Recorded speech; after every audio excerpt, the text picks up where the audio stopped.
Lilia, ¿cómo está? Buenas tardes. Muy buenas tardes, un poco resfriada, pero muy contenta de estar aquí. Ya teníamos un rato, comentábamos por ahí con Adrián, que tenía un buen rato que no estaba por los micrófonos de Radio Universidades. Me da mucho gusto visitarlos y que sea esta entrevista con ustedes. Ya me andabas haciendo candidata, ya tuve, te emocionaría si fuera yo candidata. Estuve por acá como candidata hace un año y ahora soy diputada federal.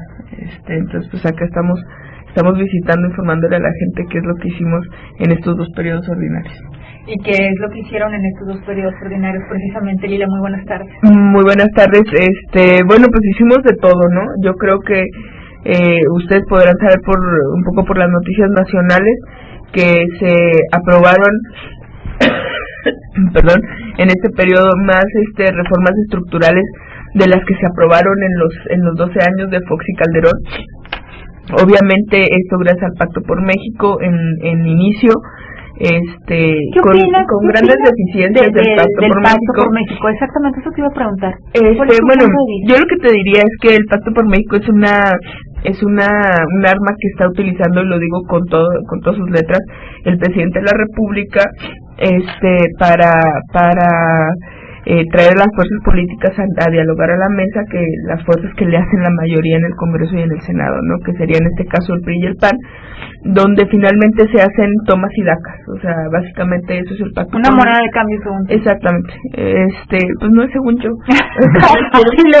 Es muy sencillo. Basta con que tú revises las agendas políticas del PRI, la del PAN, la del PRD, y te das cuenta, revisas el pacto, nosotros tenemos un análisis de eso, revisas el pacto y te das cuenta que de los compromisos hay un compromiso del PRI, uno del PAN, uno del PRD, y parte de la crisis que tuvo el pacto hace unos cuantos días o ya unas semanas, tiene que ver con que no se han cumplido muchos de los compromisos del Partido Acción Nacional en el Pacto por México, entre ellos la agenda política, ¿no? Entonces es un juego de tomas y dacas, y no solamente de estos partidos políticos. En la ley de telecomunicaciones, que es una de las cosas que hicimos, estuvieron sentados en la mesa pues todos los actores, los dueños de los grandes medios de comunicación, no solamente de televisión, de radio, sino también el tema de telefonía. Entonces digamos que es un escenario político donde sucede esto, donde se ha estado legislando estas grandes reformas, y donde, bueno, finalmente el Ejecutivo tiene la facilidad de ejercer una forma de hacer política muy priista, que hay que decirlo, que vuelve un poco al PRI de los 70s, 80s, pero en un escenario democrático. ¿Qué pasó cuando se sentaron a hablar sobre esta ley o nueva ley o reforma o como sea que se llame para lo de las telecomunicaciones? Bueno, a ver, si me permites, primero retomar qué son las reformas que se hicieron.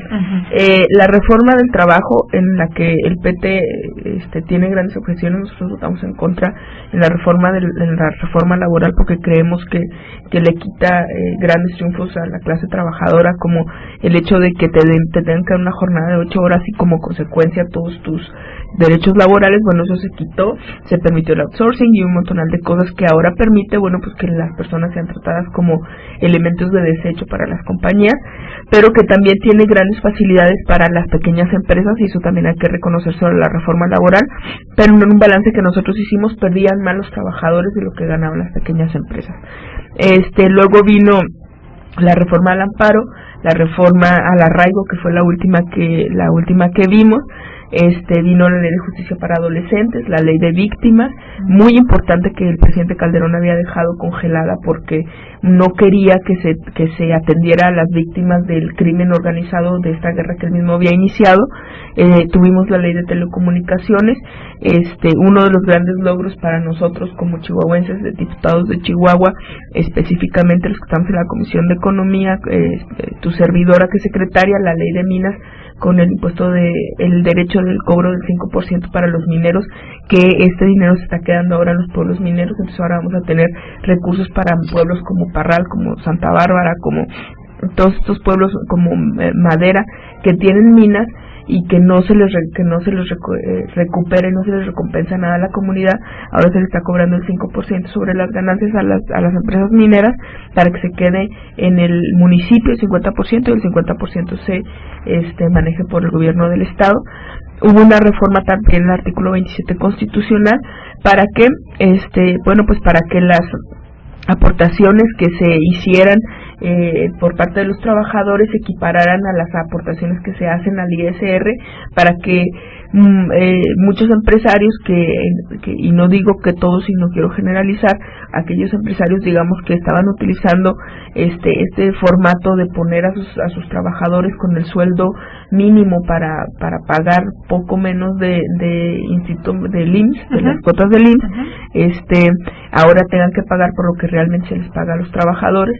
Esto ha sido un gran debate, fue un gran debate en la Cámara, porque la clase empresarial debatió con los diputados, porque parecía que los diputados estábamos castigando a los empresarios en este tema, y hay que decir claramente que no. Lo único que estamos haciendo es decir, equiparar dos cosas que se necesitan equiparar, que es lo que realmente reportas al ISR sobre lo que le estás pagando a tus trabajadores, que es deducible, y que es lo que le reportas al IMSS que les estás pagando. Entonces esto trae aparejado que a los trabajadores se les reporte con los salarios que realmente están recibiendo, y como consecuencia puedan cotizar para que se les dé mayores préstamos, para que tengan créditos, accesibilidad para créditos hipotecarios, etcétera, etcétera.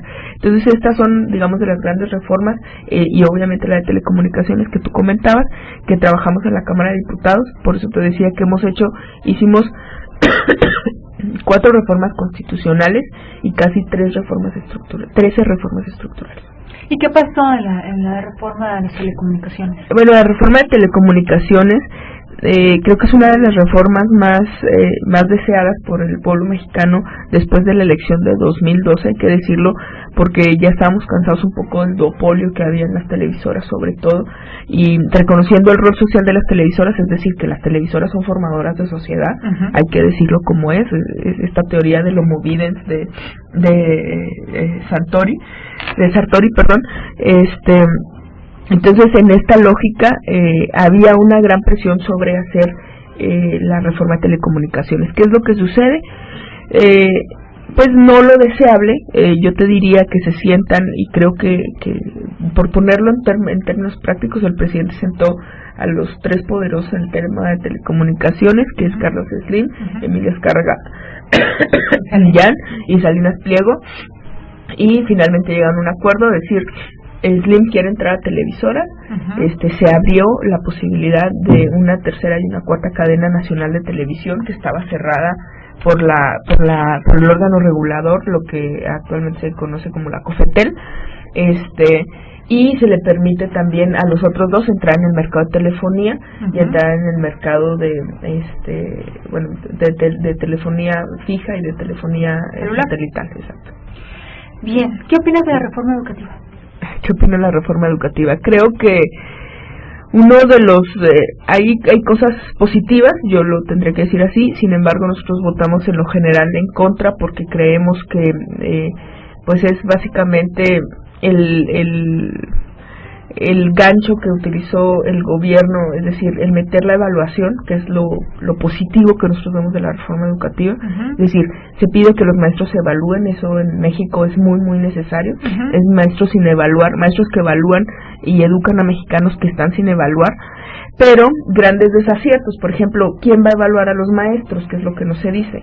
Es un Instituto Nacional de Evaluación que está formado precisamente pues por la propia burocracia de la educación, donde no sabemos si va a quedar no sabemos si ya terminó el gran poderío del Bester, no sabemos si va a quedar un recomendado del Bester, del sindicato. Te iba a preguntar, ¿qué irá a pasar con los sindicatos? Exacto, bueno, el sindicato sigue vigente, el sindicato ya ha apoyado la reforma educativa, creo que ese ha sido un mensaje político muy claro desde que metieron a la cárcel de Bester, es decir, que el ejecutivo, el PRI, tiene control ya del sindicato nuevamente, y entonces esa es la gran pregunta: ¿quién va a controlar el Instituto Nacional de Evaluación Educativa, que es la que va a evaluar a los maestros, y sobre qué base se va a evaluar, ¿no? Esta es una reforma constitucional, no lo olvidemos, es una reforma constitucional y queda pendiente, igual que la de telecomunicaciones, queda pendiente la ley secundaria, que es lo que se está estructurando ahora. Y depende mucho de la ley secundaria. ¿Por qué votamos nosotros en contra? Bueno, pues porque en los transitorios de la reforma educativa se legalizan, por ejemplo, las cuotas. Se dice que los padres de familia estarán obligados a participar en la construcción de los planes de estudio y en la manutención de las escuelas. Entonces, pero ya se quitaron las cuotas, ¿no? Es decir, es que hay una gran contradicción. El gobernador en Chihuahua, por ejemplo, prohíbe las cuotas. Se acaban de prohibir, ¿eh? Exacto. Pero la Constitución en un transitorio, en la reforma educativa, permite las cuotas. Entonces la gran pregunta aquí es qué es lo que prevalece. Que además se contrapone un poco a la gratuidad de la educación. Exacto, exactamente. Entonces ese es el gran debate. Nosotros de hecho en la Comisión de Justicia, otra de las cosas que hicimos en la Comisión de Justicia fue precisamente penalizar a quien cobre cuotas. Sin embargo, en un transitorio en la Constitución, ahora sí que como dice el dicho, dinero mata carita. Bueno, pues en este caso Constitución mata todo, ¿no? Y hay un transitorio en la Constitución que permite las cuotas. Nosotros hicimos el llamado sobre todo, por ejemplo, en aquel entonces al Partido Verde, porque era quien está por la gratuidad de las cuotas escolares. Le hicimos un llamado para que no votaran ese transitorio y pues obviamente no lo logramos, ¿no? Otro de los grandes excesos, los miembros del Instituto Nacional de la Evaluación van a ganar como ministros de la Corte, por ejemplo. Una serie de excesos que tiene la reforma educativa. Lo único positivo, te digo yo, son 3 párrafos, en realidad no es una gran reforma. Son 3 párrafos que fueron modificados, pero básicamente los transitorios son los que permiten muchas cosas. ¿Qué es lo positivo? Sí hay una evaluación. ¿Qué es lo negativo? El Instituto Nacional de la Evaluación, que hará la evaluación de los maestros, bueno, no tiene ningún control real, y estará siempre en manos del poder, probablemente de los sindicatos. Bien, Lilia, pues muchísimas gracias por estar aquí. ¿Algo que quieras decir a esta entrevista? Bueno, nada más que estamos muy contentos de haber terminado este primer año de ejercicio, decirle a los chihuahuenses que vamos a estar no solamente en los medios de comunicación, sino en mi casa de gestión, que está en la avenida Pacheco, casi donde topa la calle Rosales, muy cercano, para hacerle un anuncio a amigos, muy cercano a las oficinas estatales del PRI, también anunciar que estaremos precisamente en este periodo de receso. No solamente vamos a dar el informe de las iniciativas que se presentamos, de cómo votamos en el presupuesto. Estuvimos en contra del gasolinazo, por ejemplo, que estuvo en la ley de ingresos. Fuimos los únicos que estuvimos en contra en Chihuahua, en contra del gasolinazo. Los demás diputados votaron a favor porque votaron la ley de ingresos a favor. Entonces pues votaron los aumentos de la gasolina que tenemos cada mes. Este tipo de cosas lo tenemos que informar, ¿no? Y es lo que vamos a estar haciendo, lo que tu servidora va a estar haciendo todo este tiempo. Pero además vamos a iniciar también la preparación de una iniciativa ciudadana que nosotros hemos percibido después de todo este año de legislatura, que es muy necesaria, que es para solicitar el servicio médico o la seguridad social universal real. Es decir, que no te tengas que inscribir en el Seguro Popular, que no tengas que ir al IMSS, que fue parte por lo que votamos el artículo 27 a favor, porque hay que fortalecer al IMSS, que llegues y no te atiendan y no te den medicina, sino que haya un seguro universal de seguridad social, de médico para todos, que sea gratuito, como lo marca la Constitución. ¿Cómo lo sostendría? O sea, costaría... Lo que pasa es que aquí parte de la iniciativa está en esta explicación. Gran parte de los costos, del tema de salud se va en costos fijos.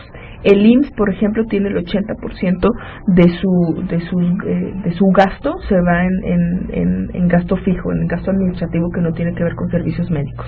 Entonces, todo este gasto, ahora con la reestructura que habrá del IMSS, esperemos después de esta reforma del artículo 27 constitucional, que tendrá que venir para el ISSSTE, también, y que tendrá que venir para los sistemas de salud de todos los estados. Es parte de lo que estamos promoviendo con esta iniciativa ciudadana. Entonces vamos a estar promoviendo durante 6 meses el levantar firmas.